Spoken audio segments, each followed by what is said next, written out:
নমস্কাৰ বন্ধুসকল, welcome to my YouTube channel Assam career latest. নতুনকৈ চাকৰি আহিছে 2025 বৰ্ষৰ কাৰণে গ্ৰেড 3 গ্ৰেড 4 লেভেলৰ পোষ্টসমূহ মুকলি হৈছে। এই পোষ্টসমূহত আপুনি কেনেদৰে আবেদন কৰিব, আবেদন কৰিবলৈ আপোনাৰ বয়সৰ সময়সীমা কিমান লাগিব, এপ্লিকেশ্যন ফিজ কিমান কাটিব লাগিব, লগতে পোষ্টসমূহত আবেদন প্ৰক্ৰিয়াটো কেতিয়াৰ পৰা ষ্টাৰ্ট হৈছে আৰু কেতিয়ালৈকে লাষ্ট ডেট আছে, সম্পূৰ্ণ তথ্য এই ভিডিঅ'টোত আলোচনা কৰিম। ভিডিঅ'টো শেষলৈকে চাই যাব, অলপ স্কিপ নকৰাকৈ।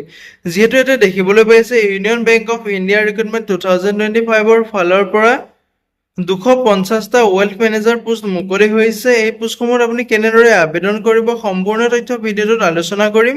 ভিডিঅ'টো শেষলৈকে চাই যাব, অলপ স্কিপ নকৰাকৈ।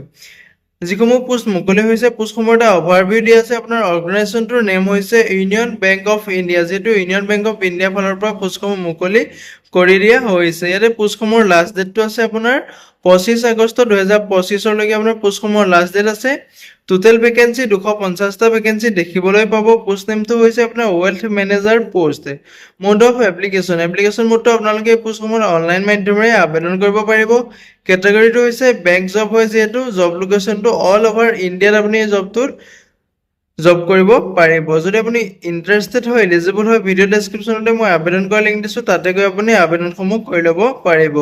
Union Bank of India recruitment 2025ৰ ডিটেইলছটো হৈছে, পোষ্ট নেমটো হৈছে যিহেতু ৱেলথ মেনেজাৰ পোষ্ট হয়। টোটেল পোষ্ট 250টা পোষ্ট দেখিবলৈ পাব। কেটেগৰী আছে আপোনাৰ ভেকেঞ্চিসমূহ দিয়া আছে। ইউআৰ কাৰণে আছে 103টা পোষ্ট আছে, OBCৰ কাৰণে আছে 67টা পোষ্ট আছে, STৰ কাৰণে আছে 18টা পোষ্ট, SCৰ কাৰণে আছে 37টা পোষ্ট আৰু EWSৰ কাৰণে আছে 25টা পোষ্ট। যদি আপুনি পোষ্টসমূহত ইণ্টাৰেষ্টেড হয়, এলিজিবল হয়, আবেদনসমূহ কৰি ল'ব পাৰিব। ভিডিঅ' ডেছক্ৰিপশ্যনতে মই আবেদন কৰা লিংক দিম, তাতে গৈ আপুনি আবেদনসমূহ কৰি ল'ব পাৰিব। ইভেণ্টটো হৈছে আপোনালোকৰ যিটো ষ্টাৰ্টিং ডেটটো আপোনালোকৰ 5 আগষ্ট তাৰিখৰ পৰা যিহেতু এপ্লাই প্ৰক্ৰিয়াটো ষ্টাৰ্ট হৈ গৈছে আৰু লাষ্ট ডেটটো আছে আপোনাৰ 25 আগষ্ট তাৰিখলৈকে আপোনাৰ লাষ্ট ডেট আছে। যদি আপুনি পোষ্টসমূহত ইণ্টাৰেষ্টেড হয়, এলিজিবল হয়, আবেদনসমূহ কৰি ল'ব পাৰিব। যিহেতু মই ভিডিঅ' ডেছক্ৰিপশ্যনতে অফিচিয়েল ৱেবছাইট আৰু আবেদন কৰা লিংক দিম, তাতে গৈ আপুনি আবেদনসমূহ কৰি ল'ব পাৰিব। ইয়াতে আপোনালোকৰ এজ ইলেকশ্যনসমূহ লাভ কৰিব পাৰিব। অদাৰ বেকৱাৰ্ড ক্লাছ যিটো OBCৰ কাৰণে আপুনি 3 বছৰকৈ এজ ইলেকশ্যন লাভ কৰিব পাৰিব। চিডিউল ট্ৰেড আৰু চিডিউল কাষ্টৰ কাৰণে ST SCৰ কাৰণে আপুনি 5 বছৰকৈ এজ ইলেকশ্যন লাভ কৰিব পাৰিব।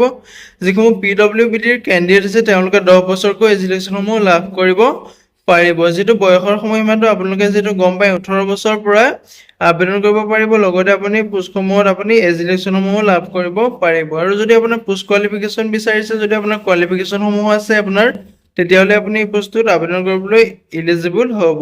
লগতে আপোনাৰ এপ্লিকেশ্যন ফিজটো দিয়া আছে। জেনেৰেল অৰ্ডাৰৰ কাৰণে আপোনাৰ এপ্লিকেশ্যন ফিজটো 1180 টকা এপ্লিকেশ্যন ফিজ কাটিব লাগিব। SC ST আৰু PWBDৰ কাৰণে ইয়াতে 177 ৰুপিজ এপ্লিকেশ্যন ফিজ কাটিব লাগিব। পে'মেণ্ট মোডটো আপোনালোকে অনলাইন মাধ্যমেৰে পে'মেণ্ট কৰিব পাৰিব। Debit card, credit card, net banking যিকোনো মাধ্যমেৰে আপুনি পে'মেণ্ট কৰিব পাৰিব। আজিলৈ ভিডিঅ'টো ইমানেই আছিলে। যদি ভিডিঅ'টো চাই ভাল পালে এটা লাইক কৰিব আৰু মোৰ চেনেলটোলৈ যদি প্ৰথমবাৰৰ কাৰণে আহিছে, তেনেহ'লে চেনেলটো ছাবস্ক্ৰাইব কৰিবলৈ নাপাহৰিব। জয় হিন্দ, জয় অসম।